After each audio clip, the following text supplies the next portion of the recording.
मध्यकालीन बिहार का इतिहास, most important for all exams. Bihar के मध्यकालीन इतिहास का प्रारंभ मुख्य रूप से किस सीमा पर हुए आक्रमणों से माना जाता है? उत्तर पश्चिमी सीमा पर तुर्कों के आक्रमण से। ऐतिहासिक दृष्टिकोण से बिहार का मध्यकालीन युग सामान्यतः किस शताब्दी से प्रारंभ माना जाता है? 12वीं शताब्दी से। मुस्लिम आक्रमण से पूर्व बिहार मुख्य रूप से किन दो राजनीतिक और क्षेत्रीय भागों में विभाजित था? दक्षिण बिहार का क्षेत्रीय भाग और उत्तर बिहार का क्षेत्रीय भाग। मध्यकालीन मुस्लिम आक्रमण से पूर्व दक्षिण बिहार के क्षेत्रीय भाग में कौन सा राज्य मुख्य था? मगध राज्य। मुस्लिम आक्रमण से पूर्व उत्तर बिहार का क्षेत्र किस नाम से जाना जाता था, जिसमें मिथिला राज्य प्रमुख था? तिरहुत क्षेत्र के नाम से। मध्यकालीन बिहार के इतिहास की जानकारी के मुख्य स्रोत में किनका विवरण अत्यधिक महत्वपूर्ण माना जाता है? अभिलेखों, नुहानी राज्य के स्रोत, विभिन्न राजाओं, जमींदारों, राजनीतिक जीवन के दस्तावेज, मिथिला के ग्रंथ और यूरोपीय यात्रियों के विवरण। तुर्कों के आक्रमण के समय संपूर्ण भारत और बिहार में किस प्रकार की राजनीतिक स्थिति प्रभावी थी? केंद्रीय सत्ता का अभाव तथा छोटे छोटे क्षेत्रीय शासकों में विकेंद्रीकरण। केंद्रीय सत्ता का अभाव तथा छोटे छोटे क्षेत्रीय शासकों में विकेंद्रीकरण। तिरहुत उत्तर बिहार जिसे बोलते हैं कि भौगोलिक सीमा मध्यकाल में पूर्व में किस नदी से निर्धारित होती है? महानंदा नदी से। तिरहुत उत्तर बिहार की भौगोलिक सीमा मध्यकाल में पूर्व में किस नदी से निर्धारित होती है? महानंदा नदी से। तिरहुत उत्तर बिहार क्षेत्र के दक्षिण पश्चिम और उत्तर में कौन सी भौगोलिक सीमा है? दक्षिण में गंगा नदी, पश्चिम में गंडक नदी और उत्तर में हिमालय। मध्यकालीन बिहार के ऐतिहासिक स्रोत। मध्यकालीन बिहार के ऐतिहासिक स्रोत, साहित्यिक साक्ष्य। सल्तनत कालीन बिहार और भारत के इतिहास की जानकारी देने वाली प्रसिद्ध कृति तबकात ए नासिरी के लेखक कौन है? मिनहाज और सिराज। बिहार में तुर्क शासन और गयासुद्दीन तुगलक के अभियानों पर प्रकाश डालने वाले ग्रंथ तारीख ए फिरोजशाही की रचना किसने की? जियाउद्दीन वर्नी ने। मध्यकालीन बिहार के सामाजिक सांस्कृतिक इतिहास को दर्शाने वाली पुस्तक बाकियात ए मुस्ताकी के रचनाकार कौन है? रिजकुल्लाह मुस्ताकी। सूफी संतों और सल्तनत काल के क्षेत्रीय इतिहास से संबंधित ग्रंथ अफसाना ए शाह के लेखक कौन है? शेख कबीर। मुगलकालीन इतिहास और बिहार के प्रशासनिक संदर्भों के लिए सर्वाधिक प्रमाणिक स्रोत माने जाने वाले अकबरनामा की रचना किसने की है? अबुल फजल। औरंगजेब के शासनकाल और बिहार के क्षेत्रीय इतिहास से संबंधित ग्रंथ आलमगीरनामा के लेखक कौन है? मिर्जा मुहर्रम काजिम। मुगल वंश के संस्थापक बाबर की आत्मकथा तुजुक ए बाबरी मूल रूप से किस भाषा में लिखी गई थी, जिसमें बिहार का भी उल्लेख है? तुर्की भाषा में। जहांगीर के काल में बिहार के सूबेदार और शासन व्यवस्था का वर्णन करने वाले ग्रंथ तुजुक ए जहांगीर के लेखक कौन थे? स्वयं जहांगीर थे। मिथिला क्षेत्र के किस प्रसिद्ध कवि और विद्वान की रचनाओं में मध्यकालीन इतिहास का महत्वपूर्ण साहित्य साक्ष्य मिलता है? महाकवि विद्यापति। विद्यापति द्वारा रचित किस प्रसिद्ध ग्रंथ से कर्नाट वंशीय शासक हरिसिंह देव के साथ हरिसिंह देव के बाद मिथिला में व्याप्त राजनीतिक अराजकता की जानकारी मिलती है? कीर्तिलता से। पुरातात्विक शास्त्र, थर्ड टॉपिक है हमारा पुरातात्विक शास्त्र, जिसमें हम अभिलेख और ताम्रपत्र को देखेंगे। सेन वंश के राजा बल्लाल सेन से संबंधित कौन सा महत्वपूर्ण अभिलेख बिहार के मध्यकालीन स्रोत से में गिना जाता है? सनोखर अभिलेख। बौद्ध धर्म और मध्यकालीन बिहार के इतिहास पर प्रकाश डालने वाला बोध गया अभिलेख किस शासन का माना जाता है? बुद्धसेन के अभिलेख के नाम से। उत्तर भारत और बिहार की प्रारंभिक मध्यकालीन दान व्यवस्था और शासकों की जानकारी देने वाला ताम्रपत्र कौन सा है? पंचोब ताम्रपत्र अभिलेख संग्रामगुप्त का। उत्तर भारत और बिहार की प्रारंभिक मध्यकालीन दान व्यवस्था और शासकों की जानकारी देने वाला ताम्रपत्र कौन सा है? पंचोब ताम्रपत्र अभिलेख संग्रामगुप्त का। गया या इसके समीपवर्ती क्षेत्रों में तुगलक वंश के प्रभाव को दर्शाने वाला राजगीर जैन अभिलेख किस सुल्तान के समय का है? फिरोज शाह तुगलक के समय का। बिहार में तुगलककालीन वास्तुकला और प्रशासनिक आदेशों की पुष्टि करने वाला बेदीवन अभिलेख किस सुल्तान से संबंधित है? मोहम्मद बिन तुगलक से। शाहाबाद, वर्तमान का कैमूर क्षेत्र में शेरशाह सूरी के शासन और प्रशासनिक नियंत्रण को दर्शाने वाला कौन सा पुरातात्विक साक्ष्य महत्वपूर्ण है? भभुआ अभिलेख। मध्यकालीन बिहार के पुरातात्विक साक्ष्यों में अभिलेखों का क्या महत्व है? ये तिथियों के सटीक निर्धारण, शासकों की सीमाओं और दान व्यवस्था की पुष्टि करता है। संग्रामगुप्त के पंजोब ताम्रपत्र से बिहार के किस विशिष्ट क्षेत्र की सामंती व्यवस्था का पता चलता है? तिरहुत मिथिला क्षेत्र के सामंती व्यवस्था का। नेक्स्ट हमारा टॉपिक है यात्रा वृत्तांत, विदेशी यात्रा। अकबर के शासनकाल में बिहार और पटना की व्यापारिक समृद्धि का वर्णन करने वाला प्रथम अंग्रेजी कौन था? Rolf Fitch. शाहजहां के शासनकाल में बिहार की यात्रा करने वाला और यहाँ के व्यापारिक केंद्रों का विस्तृत विवरण देने वाला यूरोपीय यात्री कौन था? John Marshall.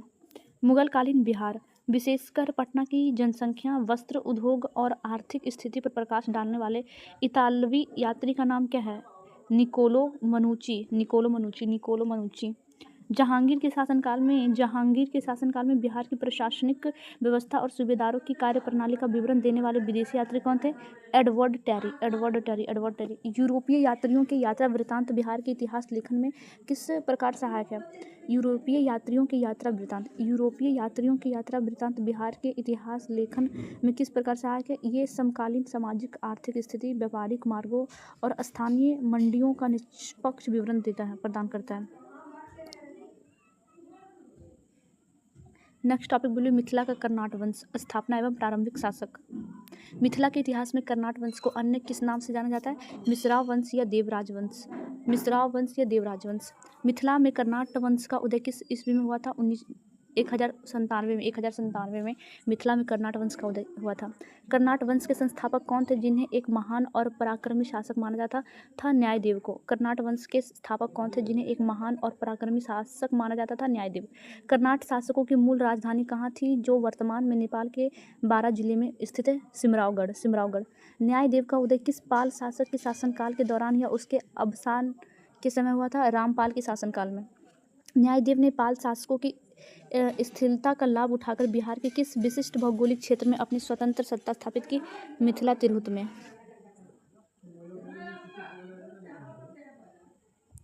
कर्नाट वंश के शासकों को जातिगत या सामाजिक रूप से किस वर्ग के अंतर्गत रेखांकित किया गया है? क्षेत्रीय देवराज वंश। न्यायदेव के बाद कर्नाट वंश का अगला योग्य उत्तराधिकारी और उनका पुत्र कौन था? गंगदेव। नेक्स्ट टॉपिक हमारा कर्नाट वंश के स्वर्ण युग या संघर्ष। कर्नाट वंश का स्वर्ण युग या संघर्ष। मिथिला के इतिहास में किस राजवंश के शासनकाल को मिथिला का स्वर्ण युग कहा जाता है? कर्नाट वंश के शासनकाल को। कर्नाट वंशीय शासक गंगदेव का किस समकालीन बंगाली राजवंश के साथ निरंतर युद्ध या संघर्ष चलता रहा? सेन वंश के शासकों से। गंगदेव के बाद कर्नाट वंश के किस शासक ने सिंहासन संभाला जिन्होंने कला और साहित्य को अत्यधिक संरक्षण दिया? नरसिंह देव ने। नरसिंह देव का अपने ही वंश के या पड़ोसी किस राजवंश के तीखा वैमन्य या युद्ध रहा? सेन वंशीय शासक, विशेष रूप से सेन वंश का। नरसिंह देव के शासनकाल के दौरान ही बिहार पर किस कुख्यात तुर्क आक्रामकता का आक्रमण हुआ था?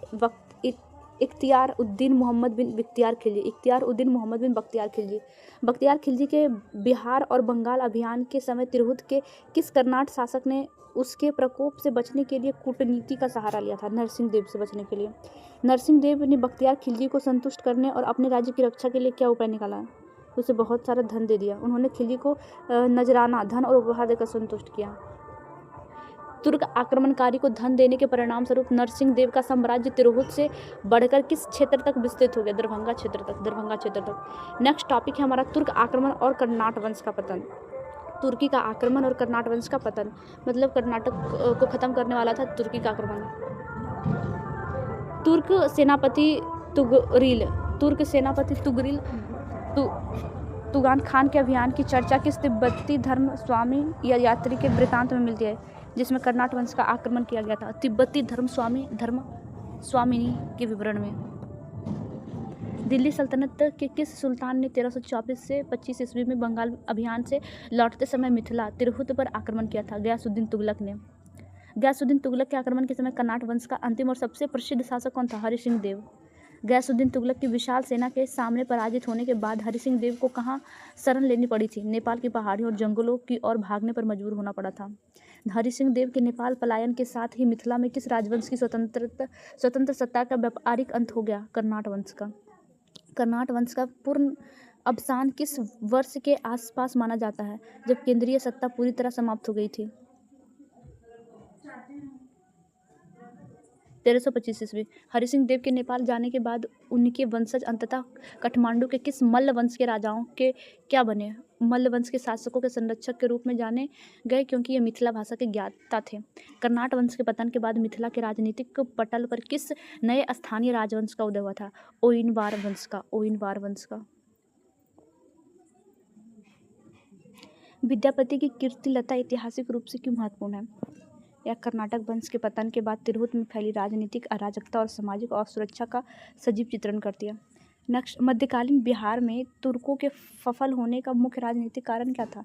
स्थानीय राजाओं जैसे कि मगध और तिरहुत के शासक में आपसी समन्वय का अभाव और खंडित राजनीतिक संरचना। बौद्ध धर्म के पतन के दौर में बोध गया अभिलेख बुद्धसेन का क्या महत्व है? यह प्रमाणित करता है कि गया क्षेत्र में बौद्ध केंद्रों को स्थानीय राजाओं का संरक्षण आंशिक रूप से प्राप्त था। कर्नाट शासकों द्वारा तुर्क आक्रमणकर्ताओं को नजराना देने की नीति को किस राजनैतिक दृष्टिकोण से देखा जाता है? यह पूर्ण विनाश से बचने की एक कूटनीति और व्यवहारिक तुष्टिकरण की नीति है। पंचों ताम्रपत्र में संग्राम गुप्त की दी गई उपाधियां किस व्यवस्था की ओर संकेत करती है? यह बिहार में उत्तर पाल काल में उभरती हुई सामंतवादी और विकेंद्रीकृत सत्ता को दर्शाता है। नेक्स्ट क्वेश्चन, बख्तियार खिलजी के आक्रमण ने बिहार की तात्कालीन राजनीतिक व्यवस्था को कैसे बदल दिया है? इसमें पाल और सेन वंशों की बची खुची शक्ति को समाप्त कर बिहार में इस्लामी सत्ता को नींव रखी है। गयासुद्दीन तुगलक का मिथिला, जिसे अभी तिरहुत जिसे अभी मिथिला बोलते हैं, गयासुद्दीन तुगलक का मिथिला अभियान की व्यापक सैन्य राजनीति का हिस्सा क्या था? लखनौती। बंगाल के विद्रोह को दबाने के बाद लौटते समय उत्तर बिहार को दिल्ली सल्तनत के सीधे नियंत्रण में लेना। कर्नाट वंश के शासकों को मैथिली संस्कृति का संरक्षक क्यों कहा जाता है? कर्नाट वंश के शासकों को मैथिली संस्कृति का संरक्षक क्यों कहा जाता है? क्योंकि उनके ही काल में मैथिली भाषा, साहित्य और पंजी प्रबंध जैसी सांस्कृतिक व्यवस्था का अभूतपूर्व विकास हुआ है। तिब्बती यात्री धर्मस्वामी का विवरण बिहार के किस पहलू के लिए अनूठा माना जाता है? यह तुर्क आक्रमणों जैसे कि तुगान खान का अभियान के समय नालंदा के आसपास के क्षेत्रों में मची तबाही और जनजीवन का चश्मदीद विवरण देता है। मिनहाज उस सिराज की तबकात ए नासिरी बिहार के किस हिस्से की विजय का मुख्य स्रोत है? बिहार शरीफ, उदंतपुरी जिसे बोलते हैं, और बख्तियार खिलजी के प्रारंभिक सैन्य अभियान का। नेक्स्ट टॉपिक 9th नंबर हमारा टॉपिक है स्रोतों एवं वंशावलियों का सूक्ष्म वर्गीकरण। रिजकुल्लाह मुस्ताकी की रचना बाकियात ए मुस्ताकी किस काल के शासकों और बिहार के अंतर संबंधों पर प्रकाश डालती है? लोदी और सूरी वंश सल्तनत का अंतिम चरण का समय। अबुल फजल ने अकबरनामा में बिहार को मुगल साम्राज्य का एक स्वतंत्र सूबा प्रांत बनाए जाने का वर्ष क्या बताया है? 1580। अबुल फजल ने अकबरनामा में बिहार को मुगल साम्राज्य का एक स्वतंत्र सूबा प्रांत बनाए जाने का वर्ष क्या बताया है? 1580 ईस्वी। आलमगीरनामा के अनुसार औरंगजेब के समय बिहार का कौन सा शहर एक प्रमुख प्रशासनिक और व्यापारिक केंद्र बना? पटना, आजिमाबाद। आलमगीरनामा के अनुसार औरंगजेब के समय बिहार का कौन सा शहर एक प्रमुख प्रशासनिक और व्यापारिक केंद्र बना है? पटना, जिसे अजीमाबाद बोलते हैं। तुजुक ए बाबरी में घाघरा के युद्ध 1529 के संदर्भ में बिहार के किस भौगोलिक महत्व को रेखांकित किया गया है? नदियों के संगम पर अफगानों के विरुद्ध सामरिक नियंत्रण स्थापित करने के महत्व को। तुजुक ए जहांगीरी के अनुसार जहांगीर ने बिहार के किस सूबेदार को खोखरा देश छोटा नागपुर के हीरा खदानों पर कब्जा करने भेजा था? इब्राहिम खान को। शेख कबीर की रचना अफसान ए शाह मुख्य रूप से किस सूफी सिलसिले के प्रभाव को बिहार में दर्शाते हैं? चिश्ती या सुहरावर्दी संतों के प्रभाव, राजाओं के उनके संबंधों को। जियाउद्दीन वर्नी की तारीख ए फिरोजशाही तिरहुत के किस कर संग्रहण या नियंत्रण प्रणाली का उल्लेख करती है? तुगलक काल में तिरहुत पर लगाए गए खिराज राजस्व का। नेक्स्ट टॉपिक ऐतिहासिक साक्ष्यों एवं शासकों पर आधारित अन्य विशिष्ट प्रश्न। सनोखर अभिलेख की खोज बिहार के किस आधुनिक जिले या क्षेत्र के इतिहास को सुदृढ़ करती है? भागलपुर बांका क्षेत्र के पाल सेन कालीन इतिहास को। फिरोजशाह तुगलक का राजगीर चैन अभिलेख किस भाषा या लिपि में उत्कीर्ण है जो तत्कालिक प्रशासनिक समन्वय दिखाता है? संस्कृत, प्राकृत प्रभावित पाली भाषा में। नेक्स्ट टॉपिक, बेदीवन अभिलेख मोहम्मद बिन तुगलक के काल का बिहार के किस आधुनिक जिले में स्थित है? बेदीवन अभिलेख कहाँ है? पूर्वी चंपारण, ईस्ट चंपारण जिले के मेहसी में। नेक्स्ट क्वेश्चन 77 नंबर, भभुआ अभिलेख से शेरशाह सूरी के पिता हसन खान सूरी की किस जागीरदारी व्यवस्था की पुष्टि होती है? सासाराम और खवासपुर की जागीरदारी का। सासाराम और खवासपुर की जागीरदारी का। राल्फ फिच ने पटना को किस वैश्विक व्यापारिक वस्तु का सबसे बड़ा केंद्र बनाया? रॉल्फ फिच ने पटना को किस वैश्विक व्यापारिक वस्तु का सबसे बड़ा केंद्र बनाया? सूती वस्त्र और कच्चे रेशम, अफीम और सोरा के प्रारंभिक संदर्भ का। जॉन मार्शल के यात्रा वृत्तांत से बिहार में किस विनाशकारी प्राकृतिक विभीषिका की समकालीन जानकारी मिलती है? 17वीं शताब्दी के भीषण अकाल की। 17वीं शताब्दी के भीषण अकाल की। निकोलो मनुची ने पटना में स्थित यूरोपीय कंपनियों जैसे कि डच और अंग्रेज के किस व्यापारिक द्वंद्व का वर्णन किया? सोरा के व्यापार पर एकाधिकार की लड़ाई। एडवर्ड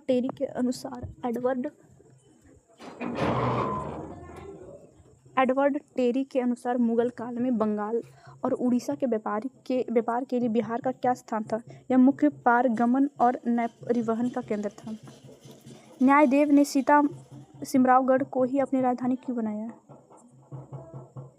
इसकी भौगोलिक स्थिति जंगलों और पहाड़ियों से घिरी होने के कारण सिमराव बहुत सुरक्षित था। इसकी भौगोलिक स्थिति जंगलों और पहाड़ियों से घिरी होने के कारण सामरिक रूप से सुरक्षित थी, इसलिए। पाल शासक रामपाल और न्यायदेव के बीच संबंधों की प्रारंभिक दौर में कैसी थी? वे प्रारंभ में पाल साम्राज्य के प्रति सामंती निष्ठा रखते थे, जो बाद में पूर्ण स्वतंत्रता में बदल गए। कर्नाट वंश के काल में मिथिला की सांस्कृतिक सीमाएं कहाँ तक विस्तारित थीं? उत्तर में नेपाल की तराई से लेकर दक्षिण में गंगा नदी तक। गंगदेव द्वारा तिरहुत में किए गए प्रशासनिक सुधारों का मुख्य उद्देश्य क्या था? कृषि व्यवस्था को सुदृढ़ करना और सिंचाई हेतु तालाबों के निर्माण करना। नरसिंह देव के समय तिरहुत और दरभंगा के क्षेत्रों में किस प्रकार की कर प्रणाली लागू थी? पारंपरिक उपज का एक निश्चित भाग, जिसे तुर्क आक्रमण के समय विशेष उपकर के रूप में बढ़ाया गया। बख्तियार खिलजी ने जब उदंतपुरी और नालंदा को नष्ट किया, तब कर्नाट शासकों ने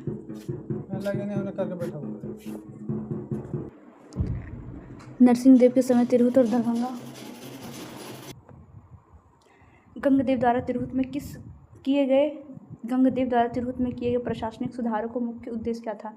कृषि व्यवस्था को सुदृढ़ करना और सिंचाई हेतु तालाबों का निर्माण करना। नरसिंह देव के समय तिरहुत और दरभंगा के क्षेत्रों में किस प्रकार की कर प्रणाली लागू हुई थी?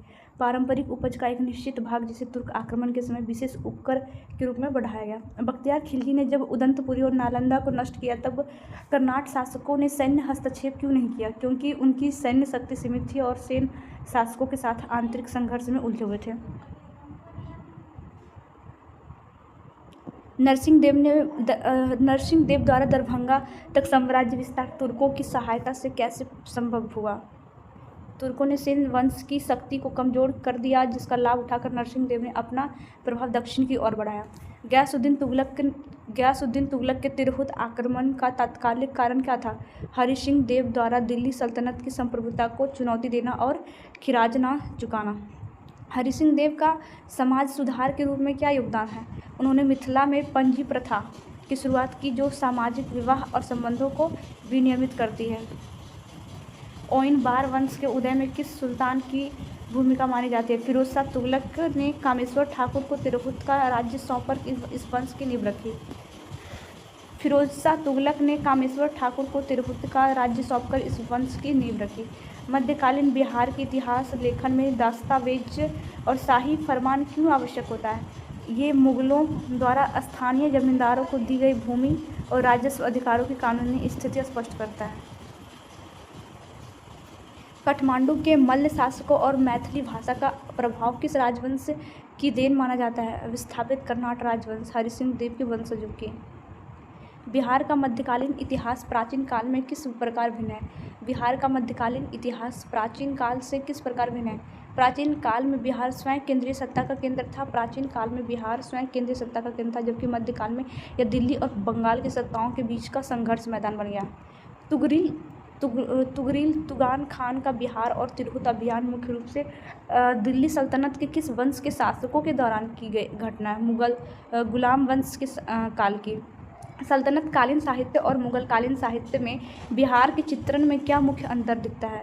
सल्तनत साहित्य मुख्य रूप से सैन्य अभियानों और विद्रोहों पर केंद्रित है, जबकि मुगल साहित्य प्रशासनिक सूबों और व्यापारों पर। बुद्धसेन और बोधगया अभिलेख की लिपि तत्कालीन बिहार की किस क्षेत्रीय लिपि के विकास को दर्शाता है? कैथी या आदि मैथिली जिसे तिरहुत बोलते हैं, लिपि के प्रारंभिक स्वरूप का। कर्नाट वंश के पतन के बाद मिथिला में फैली राजनीतिक अराजकता का अर्थव्यवस्था पर क्या प्रभाव पड़ा? व्यापारिक मार्ग असुरक्षित हो गया और कृषि राजस्व की वसूली अनिश्चित हो गई, जैसे विद्यापति ने लिखा है।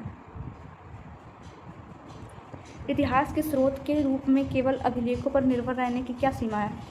अभिलेख अक्सर शासकों की प्रशंसा में लिखे जाते हैं, इसलिए सामाजिक आर्थिक वास्तविकता जानने के लिए साहित्यिक या यात्रा वृत्तांतों में इसका मिलान जरूरी होता है। संपूर्ण मध्यकालीन बिहार के इतिहास का केंद्रीय निष्कर्ष क्या निकाला जा सकता है? यह काल बाह्य आक्रमणों जैसे तुर्क मुगल, स्थानीय सांस्कृतिक गौरव, कर्नाट मैथिली युग और भौगोलिक सामरिक जैसे गंगा गंडक का मैदान के अनूठे समन्वय का इतिहास है।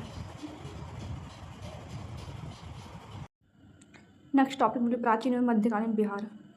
गोपालगंज के हथुआ राज्य के पूर्वज कहाँ के राजा थे? हुसैनपुर के। 18वीं शताब्दी में हुसैनपुर के किस महाराजा ने अंग्रेजों की अधीनता स्वीकार करने से मना कर दी थी? महाराजा फतेह शाही ने। महाराजा फतेह शाही ने अपनी राजधानी कहाँ बनाई थी? हथुआ में। बिहार के किस क्षेत्र में पहले निगोरिया शासकों का राज था? जमुई के गिद्धौर क्षेत्र में। चंदेल राजपूतों ने किस शासकों को हराकर गिद्धौर रियासत की स्थापना की थी? निगोरिया शासकों को। गिद्धौर रियासत की स्थापना किस शताब्दी में हुई? 13वीं शताब्दी में। गिद्धौर रियासत की स्थापना किस शताब्दी में हुई? 13वीं शताब्दी में। बैद्यनाथ धाम मंदिर देवघर के निर्माण में गिद्धौर वंश के किस राजा का योगदान है? राजा पूरनमल का। नेक्स्ट टॉपिक है तुर्क आक्रमण और बख्तियार खिलजी। बिहार पर सबसे पहले विजय पाने वाला मुस्लिम शासक कौन था? मोहम्मद बिन बख्तियार खिलजी। बख्तियार खिलजी ने किन विश्वविद्यालयों को नष्ट किया था? अदंतपुरी, नालंदा, विक्रमशिला विश्वविद्यालय को। खिलजी ने किस शहर के निकट बख्तियारपुर नामक नगर बनाया? बिहार शरीफ के पास। मध्यकाल में बिहार का मुख्य बौद्ध शिक्षा केंद्र कौन था? बिहार शरीफ। खिलजी की हत्या के बाद उसे कहाँ दफनाया गया? बिहार शरीफ के इमादपुर में। बख्तियार खिलजी के हमलों का पहला विवरण किस पुस्तक में मिलता है? तबकात-ए-नासिरी में। तबकात-ए-नासिरी के लेखक कौन है? मिनहाज-उस-सिराज। बख्तियार खिलजी की मृत्यु 1206 ईस्वी के बाद बिहार का शासक कौन बना? अली मर्दान। नेक्स्ट टॉपिक इल्तुतमिश और खिलजी वंश। दिल्ली का वह प्रथम सुल्तान कौन था जिसने बिहार पर आक्रमण किया? इल्तुतमिश ने बिहार पर किस वर्ष सफल अभियान किया था? 1225 में। इल्तुतमिश के समय बिहार का शासक कौन था जिसने अधीनता स्वीकार की थी? हिसामुद्दीन इवाज। इल्तुतमिश के समय बिहार का शासक कौन था जिसने अधीनता स्वीकार की थी? हिसामुद्दीन इवाज। इल्तुतमिश ने बिहार में दिल्ली के प्रथम प्रतिनिधि के रूप में किसे नियुक्त किया है? मलिक अलाउद्दीन जानी को। इल्तुतमिश ने बिहार में दिल्ली के प्रथम प्रतिनिधि के रूप में किसे नियुक्त किया है? मालिक अलाउद्दीन जानी को। मालिक अलाउद्दीन जानी के बाद इल्तुतमिश ने बिहार का कार्यभार किसे सौंपा? अपने पुत्र नसीरुद्दीन मोहम्मद को। ममलूक शासकों के समय बिहार का मुख्य केंद्र क्या था? बिहार शरीफ। दिल्ली सल्तनत में खिलजी वंश की स्थापना कब हुई थी? 1209 ईस्वी में। खिलजी वंश का संस्थापक कौन था? जलालुद्दीन फिरोज शाह खिलजी। खिलजी शासकों में दक्षिण बिहार का शासक कौन था? रुकनुद्दीन कैकउस। अलाउद्दीन खिलजी ने दरभंगा के किस राजा को हराने के लिए सेना भेजी थी? राजा शक्र सिंह को। जलालुद्दीन खिलजी की सेना का नेतृत्व किसने किया था? शेख मोहम्मद इस्माइल ने। राजा शक्र सिंह ने किस अभियान में अलाउद्दीन खिलजी की सहायता की थी? रणथंभौर अभियान में। बिहार के किस स्थान से खिलजी कालीन कुछ सिक्के प्राप्त हुए? शाहपुर, भोजपुर जिला के शाहपुर से। नेक्स्ट टॉपिक तुगलक काल और बिहार। गयासुद्दीन तुगलक ने किस वर्ष बंगाल बिहार अभियान किया? 1324 ईस्वी में। गयासुद्दीन तुगलक ने किस वर्ष बंगाल बिहार अभियान किया था? 1324 ईस्वी में। गयासुद्दीन तुगलक ने तिरहुत, जिसे मिथिला बोलते हैं, कि किस राजा पर आक्रमण किया था? राजा हरिसिंह देव पर। किस शासक के काल में तिरहुत में एक टकसाल शहर की नींव रखी गई थी? गयासुद्दीन तुगलक। तुगलक काल में दरभंगा का नाम बदलकर क्या रखा गया था? तुगलकापुर। तुगलक काल में दरभंगा का नाम बदलकर तुगलकपुर रखा गया था। तुगलक काल में बिहार की राजधानी क्या थी? बिहार शरीफ। तुगलक काल में बिहार की राजधानी बिहार शरीफ थी। फिरोज शाह तुगलक कब दिल्ली का सुल्तान बना? 1351 ईस्वी में। फिर बिहार में फिरोज शाह तुगलक के कितने प्रारंभिक अभिलेख मिले हैं? 3। फिरोज शाह तुगलक का एक फारसी अभिलेख बिहार में कहाँ से मिला है? बिहार शरीफ से। बिहार शरीफ की पहाड़ी पर स्थित किसका मकबरा तुगलक स्थापत्य का सुंदर उदाहरण है? मालिक इब्राहिम मालिक बयां का मकबरा। मालिक इब्राहिम के मकबरे की मुख्य विशेषता क्या है? शंक्वाकार गुंबद। मलिक इब्राहिम के मकबरे की मुख्य विशेषता क्या है? शंक्वाकार गुंबद। बिहार नाम का उल्लेख पहली बार किस ग्रंथ में मिलता है? तबकात ए नासिर 13वीं शताब्दी में। बिहार में अफगान शासक और शेरशाह सूरी। 1529 ईस्वी में बाबर ने बिहार के किस युद्ध में अफगानों को पराजित किया है? घाघरा के युद्ध में। 1529 ईस्वी में बाबर ने बिहार के किस युद्ध में अफगानों की पराजित किया है? घाघरा के युद्ध में। शेरशाह सूरी के बचपन का नाम क्या है? फरीद खां। फरीद खां के पिता हसन खां कहाँ के जागीरदार थे? सासाराम के। फरीद खां को शेर खां की उपाधि किसने दी थी? बिहार के सुल्तान बारह खां नुहानी ने। शेर खां को यह उपाधि क्यों दी गई? एक शेर को तलवार के एक ही बार में मारने के कारण। चौसा का युद्ध कब हुआ था? 26 जून 1539। 26 जून 1539 चौसा का युद्ध। चौसा का युद्ध किसके बीच लड़ा गया था? शेरशाह सूरी और हुमायूं के बीच। कन्नौज बिलग्राम का युद्ध कब हुआ था? 17 मई 1540 ईस्वी को। बिलग्राम का युद्ध कब हुआ था? 17 मई 1540 को। किस युद्ध के बाद शेरशाह ने हुमायूं को भारत छोड़ने पर मजबूर किया था? कन्नौज बिलग्राम के युद्ध के बाद। शेरशाह ने भूमि मापन के लिए कौन सी प्रणाली अपनाई? जब्ती प्रणाली। शेरशाह द्वारा किसानों को दिए जाने वाले अधिकार पत्र को क्या कहा जाता है? पट्टा। किसानों द्वारा अपनी जमीन और लगान स्वीकार करने के दस्तावेज को क्या कहते हैं? कबूलियत। शेरशाह ने अपनी सुरक्षा के लिए उत्तर पश्चिम सीमा पर किस किले का निर्माण कर रहा था? रोहतास का किले का। तारिक एक दाऊदी पुस्तक के लेखक कौन थे? अब्दुल्ला। तारिक ए दाऊदी के अनुसार शेरशाह ने किस शहर को पुनः बिहार की राजधानी बनाया? पटना को। शेरशाह ने पटना में दुर्ग का निर्माण कब करवाया था? 1541 ईस्वी में। शेरशाह ने पटना में दुर्ग का निर्माण कब करवाया था? 1541 ईस्वी में। हुमायूं को हराने के बाद शेरशाह ने दिल्ली की गद्दी पर किस वंश की स्थापना की? सूरी वंश की। हुमायूं को हराने के बाद शेरशाह ने दिल्ली की गद्दी पर किस वंश की स्थापना की? सूरी वंश की। शेरशाह का शासनकाल कब से कब तक था? 1540 से 1545 ईस्वी तक। शेरशाह का शासनकाल कब से कब तक था? 1540 से 45 ईस्वी तक। शेरशाह की मृत्यु किस अभियान के दौरान हुई थी? कालिंजर अभियान 1545 ईस्वी। शेरशाह की मृत्यु किस अभियान के दौरान हुई? कालिंजर अभियान 1545 ईस्वी। शेरशाह का मकबरा बिहार में कहाँ स्थित है? सासाराम में। सासाराम स्थित शेरशाह का मकबरा किस प्रकार की आकृति में बना? अष्टकोणीय। शेरशाह के मकबरे के चारों ओर क्या है? एक विशाल कृत्रिम झील। शेरशाह के मकबरे के चारों ओर एक विशाल कृत्रिम झील है। शेरशाह ने सोने चांदी और तांबे के सिक्के चलाए, उसके चांदी के सिक्के को क्या कहा गया? 178 ग्रेन रुपया 178 ग्रेन। शेरशाह ने कौन सा प्रसिद्ध मार्ग बनवाया था जो बंगाल से पेशावर तक जाता है? Grand trunk road. सड़क ए आजम भी जिसे बोलते ग्रैंड ट्रंक रोड को। शेरशाह के बाद सूरी वंश का अगला शासक कौन बना? इस्लाम शाह। शेरशाह के बाद सूरी वंश का अगला शासक कौन बना? इस्लाम शाह। बिहार में अफगान सत्ता के पतन का मुख्य कारण क्या था? अफगान सरदारों के बीच आपसी फूट। शेरशाह ने अपनी प्रशासनिक व्यवस्था में किसे सर्वोच्च स्थान दिया? न्याय और जन कल्याण को। शेरशाह ने अपनी प्रशासनिक व्यवस्था में किसे सर्वोच्च स्थान दिया? न्याय और जन कल्याण को। बिहार शब्द का क्या अर्थ है? बिहार शब्द का अर्थ क्या है? बौद्ध मठ। मलिक बयां किस तुगलक सुल्तान का सेनापति था? मोहम्मद बिन तुगलक का। मलिक बयां किस तुगलक सुल्तान का सेनापति था? मोहम्मद बिन तुगलक का। तुगलक काल में बिहार के किस क्षेत्र पर अधिकार के लिए संघर्ष होता था? तिरहुत के लिए। बख्तियार खिलजी ने सबसे पहले बिहार के किस हिस्से को जीता है? दक्षिणी बिहार को, मगध को। बिहार शरीफ का पूरा नाम उदंतपुरी। बिहार शरीफ का पुराना नाम उदंतपुरी है। बख्तियार खिलजी के समय सेन वंश का राजा कौन था? लक्ष्मण सेन। इल्तुतमिश ने बिहार को बंगाल से अलग कर कब एक स्वतंत्र प्रांत बनाया? 1225 ईस्वी के आसपास। गयासुद्दीन तुगलक के तिरहुत अभियान का मुख्य उद्देश्य क्या था? बंगाल विद्रोह का दमन और सीमावर्ती राज्यों पर नियंत्रण। गयासुद्दीन तुगलक के तिरहुत अभियान का मुख्य उद्देश्य क्या था? गयासुद्दीन तुगलक के तिरहुत अभियान का मुख्य उद्देश्य क्या था? बंगाल विद्रोह का दमन और सीमावर्ती राज्यों पर नियंत्रण। फिरोज शाह तुगलक ने बिहार के किस प्रसिद्ध संत से मुलाकात की थी? हजरत मखदूम शरफुद्दीन यहिया मनेरा। हजरत मखदूम शरफुद्दीन यहिया मनेरा। फिरोज शाह तुगलक ने बिहार के किस प्रसिद्ध संत से मुलाकात की थी? हजरत मखदूम शरफुद्दीन यहिया मनेरा। शेरशाह के समय लगान की दर समानता पैदावार का कितना भाग? 1/3 भाग। शेरशाह के समय लगान की दर समानता पैदावार का कितना भाग? 1/3 भाग। शेरशाह ने माप के लिए किस पैमाने का प्रयोग किया? सन की डंडी और गज एवं सिकंदरी। शेरशाह ने माप के लिए किस पैमाने का प्रयोग किया है? सन की डंडी और गज एवं सिकंदरी। शेरशाह की भू राजस्व व्यवस्था किस पर आधारित थी? रैयतवाड़ी व्यवस्था के प्रारंभिक रूप पर। शेरशाह की भू राजस्व व्यवस्था किस पर आधारित थी? रैयतवाड़ी व्यवस्था के प्रारंभिक रूप पर। मलिक इब्राहिम का मकबरा किस पहाड़ी पर स्थित है? बड़ी पहाड़ी बिहार शरीफ में। मलिक इब्राहिम का मकबरा, मलिक इब्राहिम का मकबरा किस पहाड़ी पर स्थित है? बड़ी पहाड़ी बिहार शरीफ। बिहार में तुर्क शासन की स्थापना का वास्तविक श्रेय किसे जाता है? बख्तियार खिलजी को।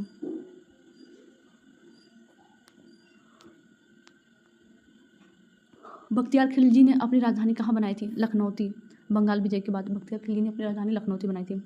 इल्तुतमिश के आक्रमण के समय बंगाल और बिहार के शासक कौन थे? गयासुद्दीन आजम। इल्तुतमिश के आक्रमण के समय बंगाल और बिहार के शासक कौन थे? गयासुद्दीन आजम। खिलजी वंश के दौरान बिहार का कौन सा क्षेत्र स्वतंत्र रहा? उत्तर बिहार, मिथिला का क्षेत्र। जलालुद्दीन खिलजी ने अपने शासनकाल में बिहार के किस क्षेत्र का दौरा किया था? दरभंगा का। जलालुद्दीन खिलजी ने अपने शासनकाल में बिहार के किस क्षेत्र का दौरा किया था? दरभंगा का। शेरशाह ने किस वर्ष हुमायूं को पूरी तरह भारत से बाहर खदेड़ दिया? 1540 ईस्वी में। शेरशाह ने किस वर्ष हुमायूं को पूरी तरह भारत से खदेड़ दिया? 1540 ईस्वी में। शेरशाह के शासकों में परगना का मुख्य अधिकार कौन होता था? सिकदार। शेरशाह के शासक काल में परगना का मुख्य अधिकार कौन होता था? सिकदार। शेरशाह के समय डाक व्यवस्था का संचालन किसके माध्यम से होता था? सराय और घुड़सवारों के माध्यम से। सराय और घुड़सवारों के माध्यम से। शेरशाह ने कुल कितनी सरायों का निर्माण कराया था? लगभग 1700 सरायों का। किस शासक को अकबर का पूर्वगामी कहा जाता है? शेरशाह सूरी को। शेरशाह सूरी को अकबर का पूर्वगामी कहा जाता है। शेरशाह का न्याय सिद्धांत किस पर आधारित था? न्याय सबसे बड़ा धार्मिक कार्य है। बिहार के मध्यकालीन इतिहास में बिहार शरीफ का धार्मिक महत्व क्यों था? सूफी संतों और बौद्ध बिहारों के कारण बिहार शरीफ का ज़्यादा महत्व था। बख्तियार खिलजी के शव को इमादपुर में किसने दफनाया था? उसके साथियों ने। बख्तियार खिलजी के शव को इमादपुर में किसने दफनाया था? उसके साथियों ने।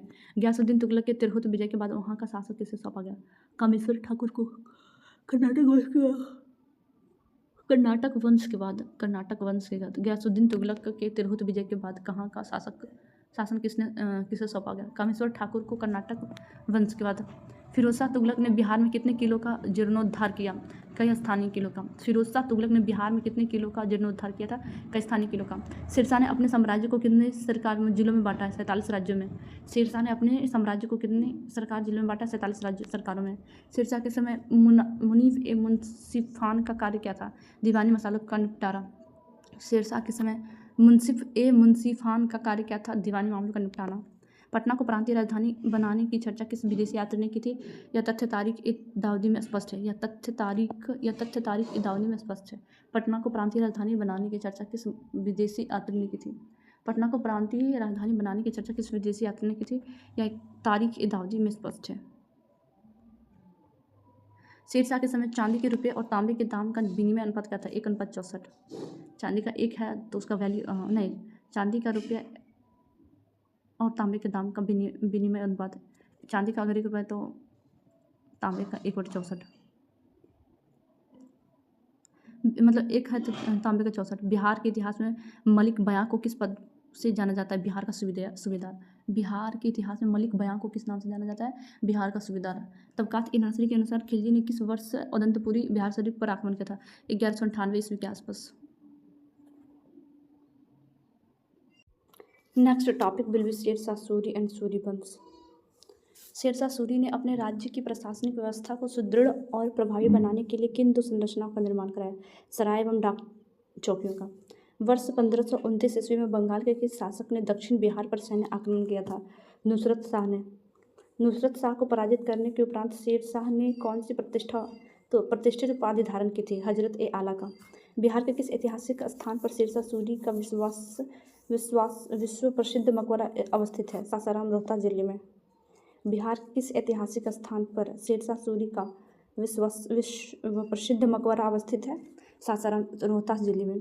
स्थापत्य कला की दृष्टि से शेरशाह का मकबरा किस विशेष संरचनात्मक डिजाइन में निर्मित है? अष्टकोणीय में। सासाराम स्थित शेरशाह के मकबरे की वास्तुकला किन 2 संस्कृतियों का बेजोड़ मिश्रण? भारतीय और इस्लामी शैली का। सासाराम स्थित शेरशाह के मकबरे की वास्तुकला किन 2 संस्कृतियों का बेजोड़ मिश्रण है? भारतीय और इस्लामी शैली का। इस अष्टकोणीय मकबरे का निर्माण कार्य स्वयं शेरशाह ने प्रारंभ करवाया था, परंतु इसे पूर्ण किसने करवाया था? उसके उत्तराधिकारी पुत्र इस्लाम शाह ने। इस अष्टकोणीय मकबरे का निर्माण कार्य स्वयं शेरशाह ने करवाया।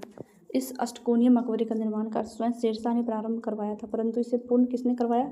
उसके उत्तराधिकारी पुत्र इस्लाम शाह ने। सासाराम से ठीक 20 मील दक्षिण पश्चिम की ओर स्थित शेरशाह द्वारा निर्मित अभेद किला कौन सा है? रोहतासगढ़ का किला। आधुनिक पटना शहर में शेरशाह सूरी द्वारा बनाई गई किस धार्मिक संरचना का प्रामाणिक उल्लेख मिलता है? एक प्रसिद्ध मस्जिद का।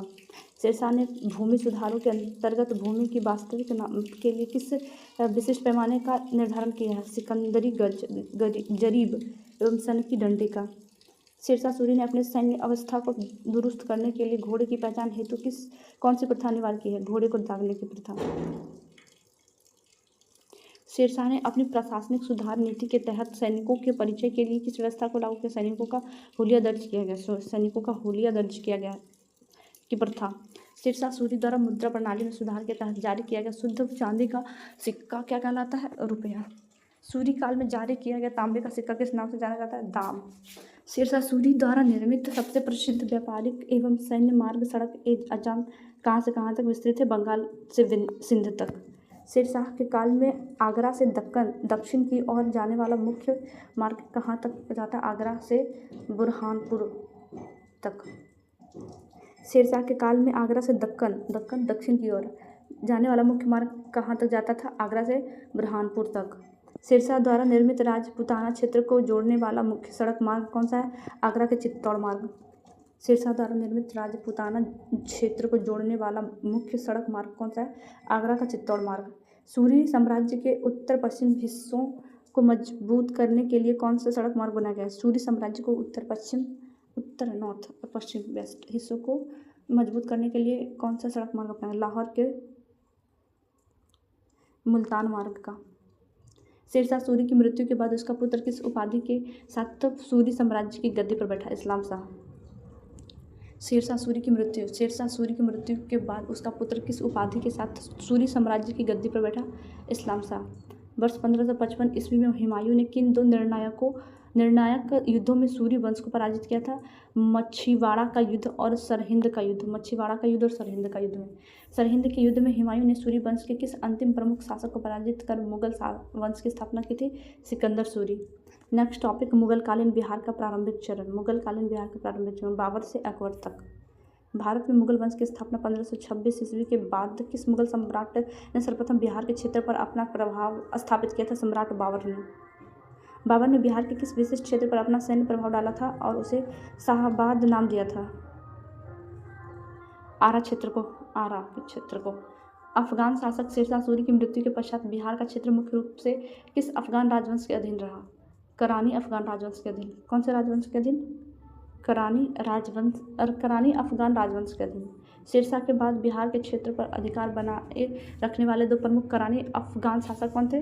ताज खां करानी एवं सुलेमान खां करानी। शेरशाह के बाद बिहार के क्षेत्रों पर अधिकार बनाए रखने वाले दो प्रमुख करानी अफगान शासक कौन थे? ताज खां करानी एवं सुलेमान खां करानी। सुलेमान खां करानी के बाद उसका कौन सा पुत्र बिहार और बंगाल की गद्दी पर बैठा जो मुगलों का कट्टर विरोधी था? दाऊदी खां करानी। सुलेमान खां करानी के बाद उसका कौन सा पुत्र बिहार और बंगाल की गद्दी पर बैठा जो मुगलों का कट्टर विरोधी था? दाऊदी खां करानी। मुगल सम्राट अकबर ने बिहार के किस अंतिम अफगान शासक के उद्दंड व्यवहार के कारण उस पर आक्रमण किया था? दाऊद खां करानी। अकबर ने स्वयं सेना का नेतृत्व करते हुए किस वर्ष पटना और हाजीपुर के दुर्ग पर आक्रमण कर विजय प्राप्त की थी? वर्ष 1574 ईस्वी में। अकबर के सैन्य दबाव के कारण दाऊद खां करानी पटना छोड़कर कहाँ भाग गया था? बंगाल की ओर। अकबर के सैन्य दबाव के कारण दाऊद खां करानी पटना छोड़कर कहाँ भाग गया था? बंगाल की ओर। 1574 ईस्वी में पटना पर अधिकार करने के बाद अकबर ने किसे बिहार का पहला मुख्य प्रशासनिक गवर्नर मुगल अधिकारी नियुक्त किया था? खान ए खाना मुनीम खां को। अकबर के सेनापति मुनीम खां ने किस वर्ष तक बिहार के बचे हुए अफगान विद्रोहियों को पूरी तरह कुचल दिया था? 1580 वर्ष तक। अकबर के सेनापति मुनीम खां ने किस वर्ष तक बिहार के बचे हुए अफगान विद्रोहियों को पूरी तरह कुचल दिया था? वर्ष 1580 ईस्वी को।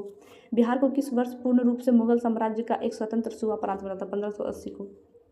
अकबर के शासनकाल में बिहार का वह सबसे प्रसिद्ध और शक्तिशाली सूबेदार कौन था जिसने उड़ीसा तक मुगलों का विस्तार किया? राजा मानसिंह ने।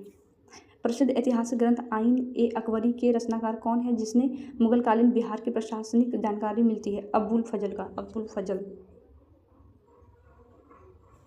आइन ए अकबरी के आधिकारिक आंकड़ों के अनुसार मुगल सूबा बनाने के बाद बिहार को कुल कितने सरकार प्रशासनिक जिले में विभाजित किया गया? 7 सरकारों में।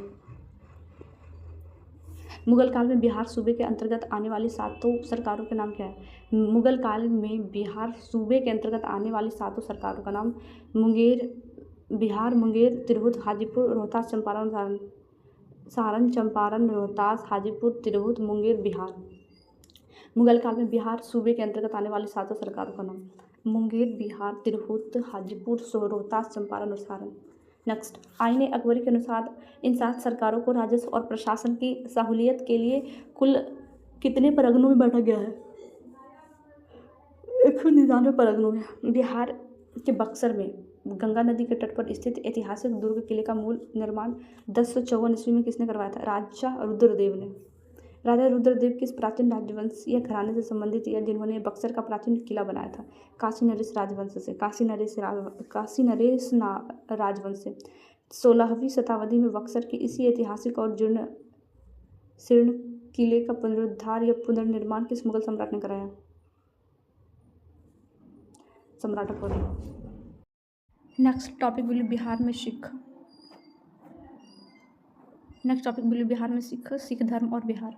मध्यकालीन बिहार का सिख धर्म के साथ संबंध किस काल से माना जाता है? सिख धर्म के संस्थापक गुरु नानक देव जी के समय 15वीं से 16वीं शताब्दी से।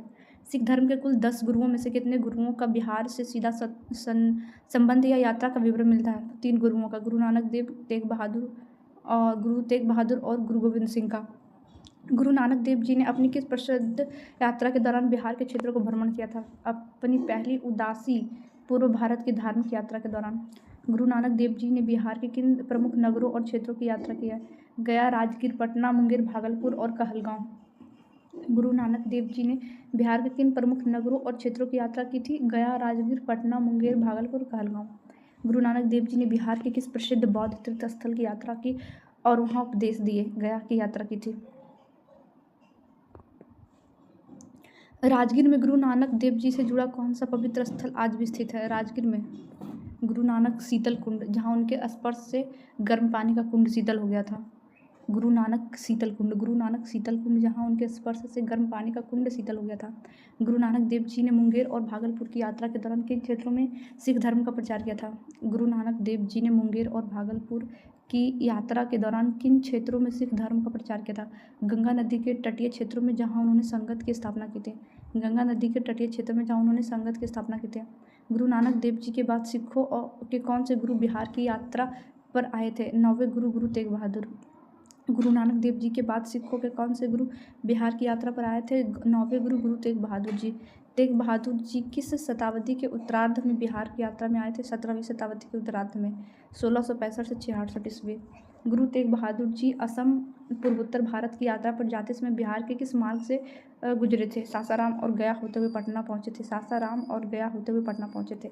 गुरु तेग बहादुर जी के साथ पटना प्रवास के समय उनकी कौन सी पारिवारिक सदस्य साथ थी जो गर्भवती थी? उसकी पत्नी माता गुजरी जी। गुरु तेग बहादुर जी जब असम के राजा राम सिंह की सहायता के लिए आगे बढ़े तो उन्होंने अपने परिवार को कहाँ छोड़ा था? पटना में। भाई कृपाल चंद माता गुजरी के भाई थे के देखरेख में।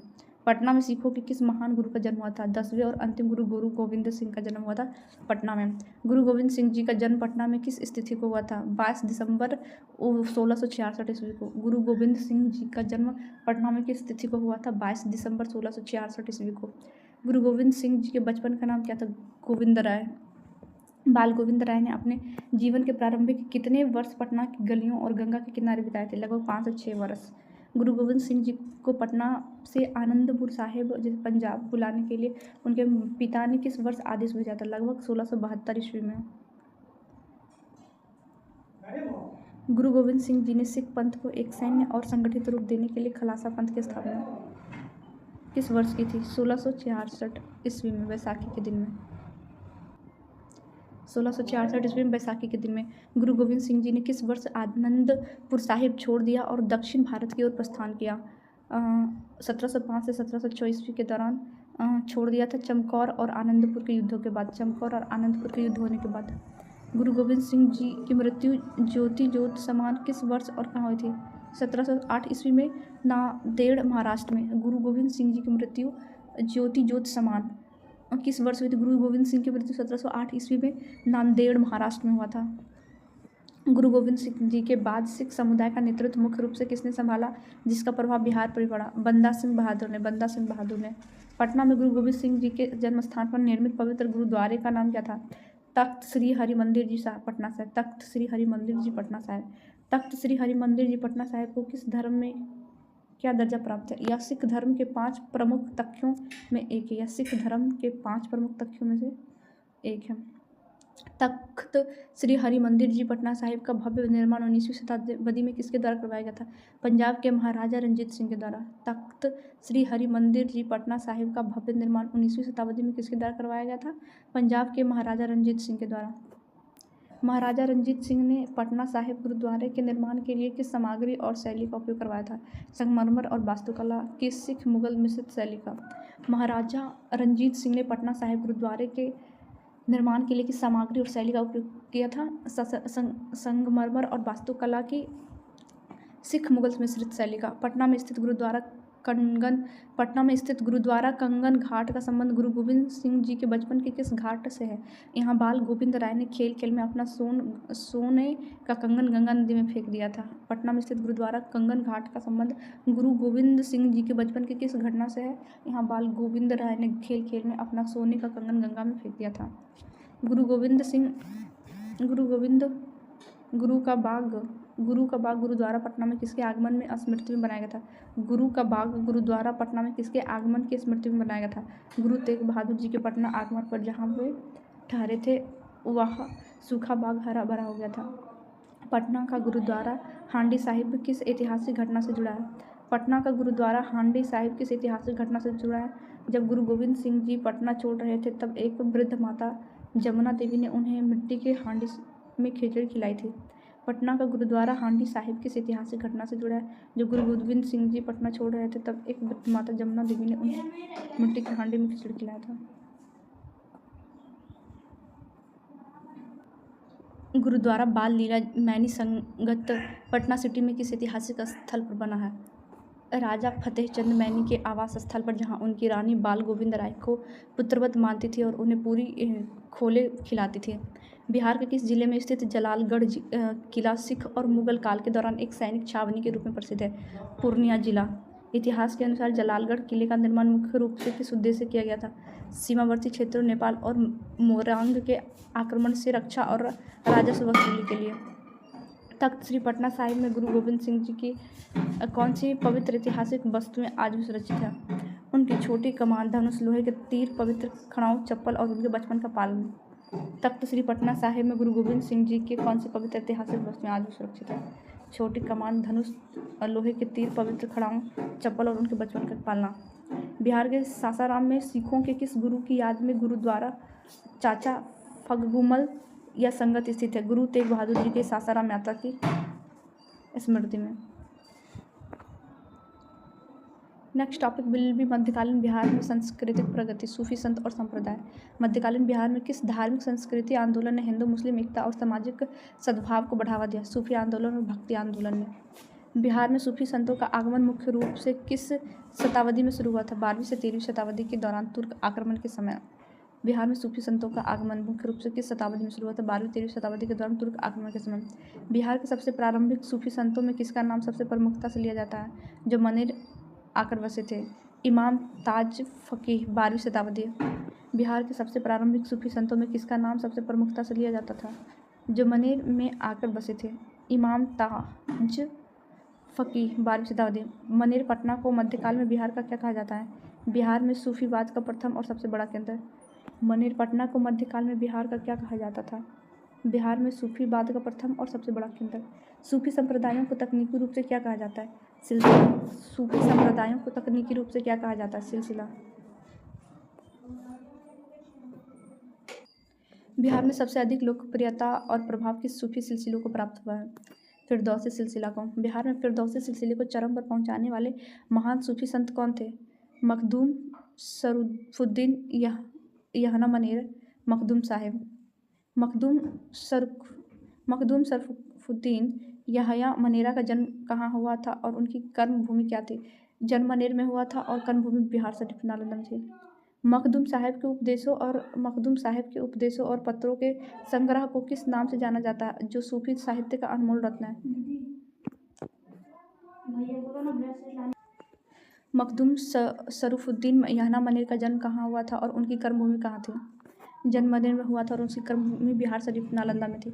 मखदूम साहब के उपदेशों और पत्रों के संग्रह को किस नाम से जाना जाता है, जो सूफी साहित्य का अनमोल रत्न है? मतुबात ए सदी 100 पत्रों का संग्रह। बिहार शरीफ में स्थित मखदूम साहब की दरगाह को किस नाम से जाना जाता है? बड़ी दरगाह के नाम से। मनेर में स्थित इमाम ताज फ़कीह के पौत्र और महान सूफी संत मखदूम शाह दौलत की दरगाह को क्या कहा जाता है? छोटी दरगाह। मनेर में स्थित को छोटी दरगाह और बिहार शरीफ में स्थित को बड़ी दरगाह। सूफी संतों की विचारधारा का मूल आधार क्या था? ईश्वर से प्रेम, मानवता की सेवा और धार्मिक कट्टरता का विरोध। बिहार में सूफी संतों ने स्थानीय लोगों से जुड़ने के लिए किस भाषा को माध्यम बनाया था? हिंदवी। प्रारंभिक हिंदी, भोजपुरी, मैथिली का मिश्रित रूप और फारसी। सूफी खानकाह से क्या तात्पर्य है? वह स्थानीय आश्रम जहाँ सूफी संत रहते थे और अपने शिष्यों को उपदेश देते थे। सूफी खानकाह किसे कहा जाता है? सूफी खानकाह किसे कहा जाता है? वह स्थानीय आश्रम जहाँ सूफी संत रहते थे और अपने शिष्यों को उपदेश देते थे। बिहार में चिश्ती सिलसिले के प्रमुख संत कौन थे, जिन्होंने गया और आसपास के क्षेत्र में काम किया था? शेख अताउल्लाह और सैयद मोहम्मद। बिहार में चिश्ती सिलसिले के प्रमुख संत कौन थे, जिन्होंने गया और आसपास के क्षेत्रों में काम किया था? शेख अताउल्लाह और सैयद मोहम्मद। मध्यकालीन बिहार में दरियापंथी संप्रदाय की स्थापना किसने की थी, जो एक समन्वयवादी आंदोलन था? संत दरिया साहिब। मध्यकालीन बिहार में सांस्कृतिक प्रगति और सूफीवाद। मध्यकालीन बिहार में किस प्रकार की संस्कृति परंपरा का विकास हुआ जिससे समाज को जोड़ा? परंपरा का प्रारंभिक एक समन्वित और मिलीजुली सांस्कृतिक। मध्यकालीन बिहार की सांस्कृतिक प्रगति में सबसे महत्वपूर्ण देन किस वर्ग के संतों की? सूफी संतों के। बिहार में सूफी संतों का आगमन मुख्य रूप से किस शताब्दी में हुआ था? 12वीं शताब्दी में। बिहार के प्रारंभिक सूफी संत 12वीं शताब्दी में मनेर में बसने वाले सबसे प्रमुख संत कौन थे? इमाम ताज फ़कीह। 13वीं शताब्दी में बिहार में अनेक सूफी सिलसिलों के संत सक्रिय रहे, जिसमें से किन्हीं 4 के नाम बताइए? चिश्ती, कादिरी, सुहरावर्दी और मदारी सिलसिला। चिश्ती, कादिरी, सुहरावर्दी और मदारी सिलसिला। 13वीं-14वीं शताब्दी में बिहार में किस सूफी सिलसिले को सबसे अधिक लोकप्रियता और प्रभाव मिला है? फिरदौसी सिलसिले को।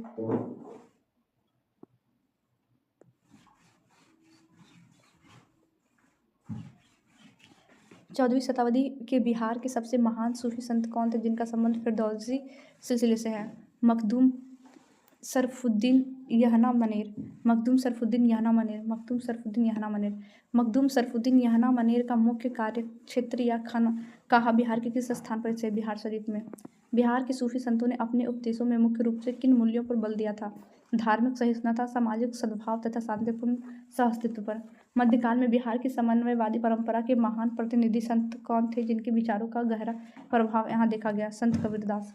बिहार में कबीर के विचारों से प्रभावित होकर उनके अनुयायियों द्वारा किस पंथ या शाखा की स्थापना की गई? दरियापंथी संप्रदाय संत दरिया साहिब द्वारा। बिहार की दरियापंथी और समन्वयवादी शक्ति को किस रूप में देखा जा सकता है? हिंदू और मुस्लिम धर्म के सांस्कृतिक संश्लेषण से। मध्यकालीन बिहार में इस्लामी शिक्षा और संस्कृति का सबसे बड़ा केंद्र कौन सा शहर बन गया था? बिहार शरीफ। सूफी संत इमाम ताज फ़कीह ने मनेर को केंद्र बनाकर किस राजवंश के समय बिहार में सूफी मत की नींव रखी थी? तुर्क आक्रमण के प्रारंभिक दौर में। मखदूम शरफुद्दीन यहना मनेर द्वारा लिखे गए पत्रों के संग्रह को किस नाम से जाना जाता है, जो सूफी दर्शन का महत्वपूर्ण स्रोत है? मकतूबात ए संदी को।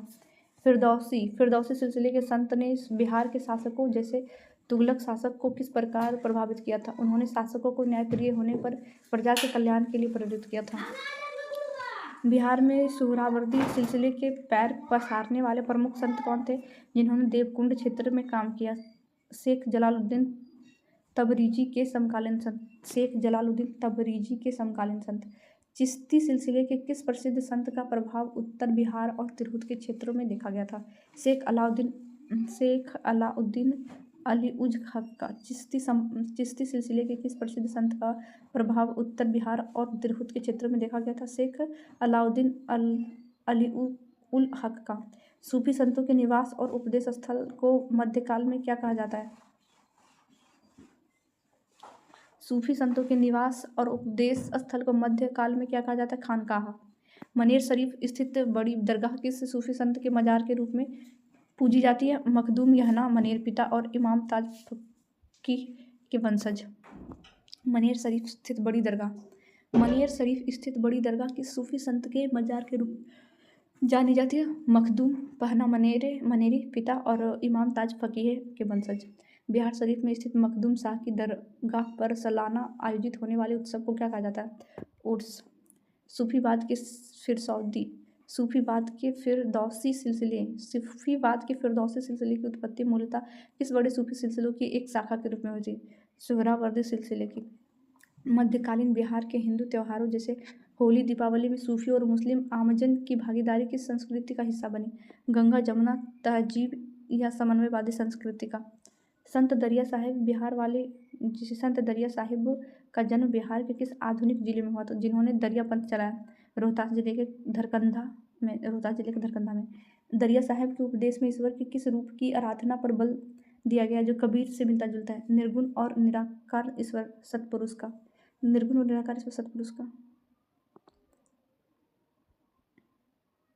मध्यकाल में किस भाषा का प्रयोग सूफी संतों ने स्थानीय लोगों से संवाद करने और अपने उपदेश देने के लिए किया था? हिंदवी, मैथिली और मगही के मिश्रित रूप प्रारंभिक उर्दू अवधि में। बिहार शरीफ के अलावा उत्तर बिहार यूपी का कौन सा शहर सुहरावर्दी और कारीदी संतों की गतिविधियों का बड़ा केंद्र था? सारण और पूर्णिया। मनेर शरीफ की भौगोलिक स्थिति किस नदी के संगम के निकट होने के कारण मध्यकाल में व्यापारिक और सांस्कृतिक रूप से महत्वपूर्ण थी? गंगा और सोन नदी के संगम के निकट।